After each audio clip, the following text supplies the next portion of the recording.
Good evening, dear friends. My name is Gaurav, and it's a joy to be with you this afternoon, sharing the wisdom of Paramhansa Yogananda.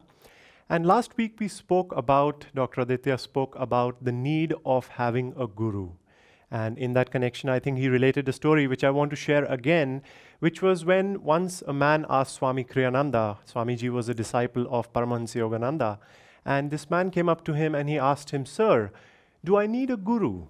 And Swamiji looked at him and he said, "No, of course not." And that caught the man by surprise, as you can imagine, because he himself had spent his life dedicated to serving his guru. And Swami paused and he said, "No, unless your goal is to find and merge back into God, then you absolutely need a guru." And so it is with us, friends. It's a very important point which he made, which I want to pick on today, is that many people in the world, maybe some of us watching online, may have this question: do I really need a guru? And you might think, as that answer of Swamiji is, that I maybe even don't want to find God. What is God anyways? And so for our benefit, I'll just step it down just a notch lower to say that ask yourself, am I looking for happiness? Am I looking for lasting happiness as opposed to the happiness that comes and goes in this world? And if the answer is yes, then we have a starting point. Also, Yogananda ji said that each soul, he says, often after incarnations comes to that point of anguishing monotony. He said a point where you can say a soul has been there and done that, and that soul from its deep yearning wonders, is there anything more to life than what I see around me? Is there any lasting meaning to life, Or is it all that I see before my eyes? Why am I here? And so if you too have reached that point in your life where you're wondering, isn't there something else in my life? Is happiness possible, as the great saints say? Is lasting happiness possible? Highest of all is that joy which they speak about, that bliss, which they say is unimaginable to you, the human mind, which they say has no cause for coming, which comes of itself and has no end. And so if the answer to that question is yes, I am looking for that, then we have a starting point. And then let's look at why we need a guru. If that is our goal, a person might say, can't I find happiness on myself in this world? Well, I would say, look around you. And do you see many happy people who are truly happy in their lives? And how often are they happy? And therein, I want to use this example of a mountaineer who wants to climb this mountain. Let's take for our example the highest peak in the world, which is Mount Everest.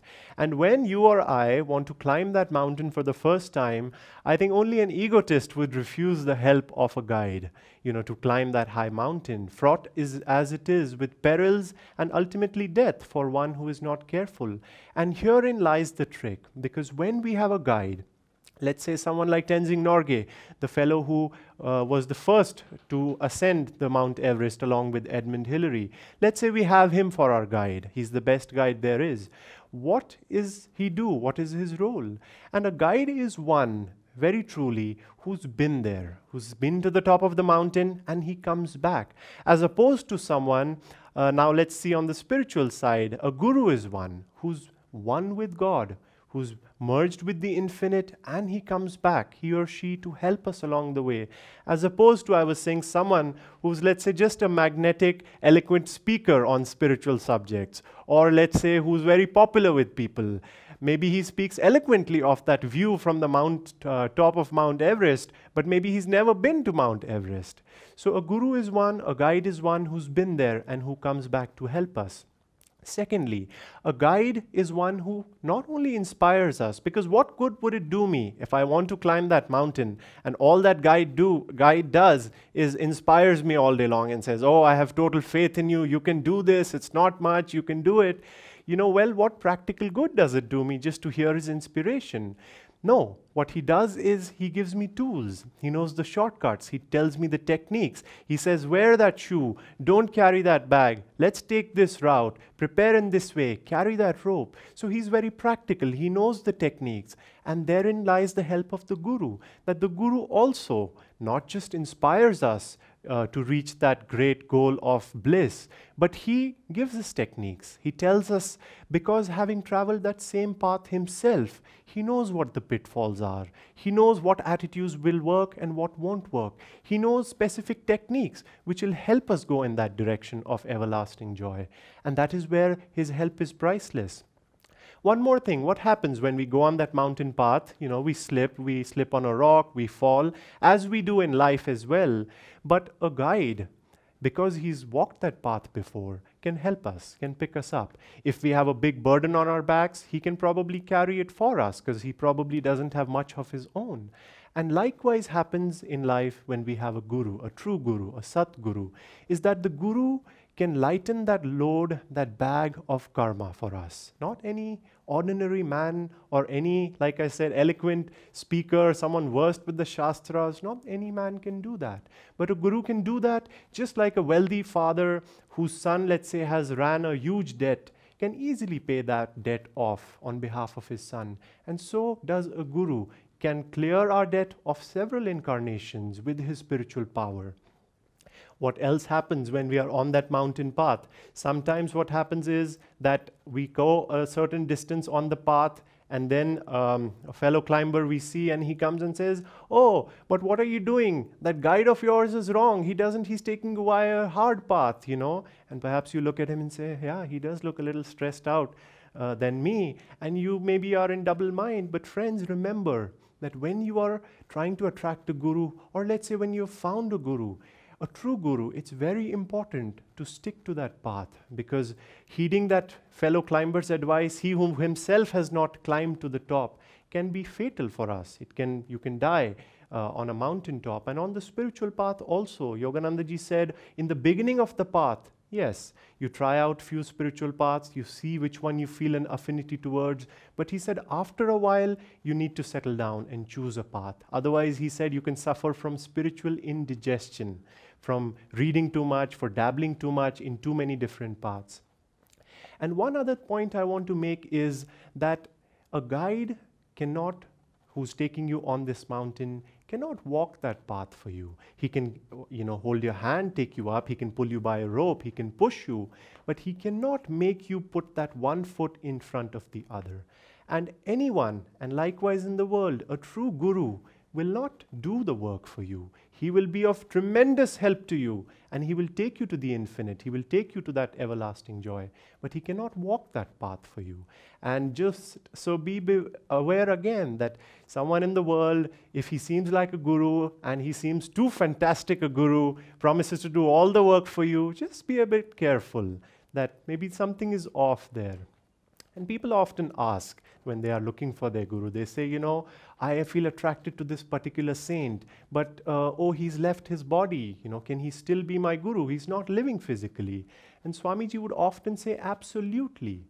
See, friends, because it is not a question of what the guru can give to us physically, as opposed to a mountain guide. What the guru gives us most is vibrationally. And in that sense, he does not need to be living in order for him to transfer that to us. There are hundreds and hundreds of stories from the life of Paramahansa Yogananda and many great saints and sages who, even after having left their body, were able to help their disciples in times of need, in times of emergency, or even in trivial matters in their day-to-day life. The Guru's help is always available to us because above all, it's an inner help that he gives us. Finally, I want to say that when we embark, when we question enough, and now we are truly seeking the help, we find ourselves in life where we are looking for that meaning, and we want that help. How do we go about finding a guru, a true guru, our Sat Guru? And Swami Kriyananda offers some helpful guidelines in this regard. One is simply to pray. Pray for the grace in your own language, in the language of your heart, to God, to attract the grace of a true guru. They say that when a person's desire for freedom, for lasting happiness is beginning to develop, God sends him maybe a nice book, friend, a spiritual friend, a teaching. But they say when that desire for freedom, for everlasting joy becomes very strong, God sends him a true guru. And so if we pray sincerely, that alone can attract to us that guru. But then I would say be open at that point and see. In India especially, we are blessed with many great saints and sages who lived here in the past, in the distant past, even in the recent past. And so I would say, see if there is a guru, a particular sage who you feel drawn to, maybe through their books, maybe you hear a talk they give. But Swamiji also gave a very helpful tool to identify if that is your guru. And he said, watch the disciples of a great master and see that if those disciples manifest any of the qualities that you yourself in your life are trying to imbibe. Maybe you're trying to be more cheerful, or maybe you see them being joyful or very composed or very calm or, happy for no reason. And I would say that is a hint. That's a gentle nudge in the direction of you finding that true guru. Because after all, a true guru, for him to be true and his teachings to be true, has to be reflected in the lives of his disciples. And then I would say, go one step further. If you find somebody like that, practice what they have to offer, the teachings, the techniques they have to offer, and see. Go with it for a little while, because even when Yogananda ji was in the West, he would exhort his audiences. He would say, don't take my word for it. He would talk about meditation and the great benefits it can have for all of us. But he would tell his audiences, don't follow this just because I'm telling you to. But he said, because you practice it, and if it works for you, then there'll be no more questions to answer. So dear friends, in that way, I encourage you all to be spiritually adventurous and see that if you're seeking more meaning in life, more happiness, first of all, know that it's possible. All great saints and sages have said that the divine God, ultimate self-realization, is that happiness that we are all seeking. And if you persevere, you will attract the guidance and the blessings of a true guru. Joy to you. I also want to share that if you have any questions for us that you'd like us to address in subsequent episodes, please feel free to type it in the comments box and we'll address them in future episodes. Thank you and have a wonderful day.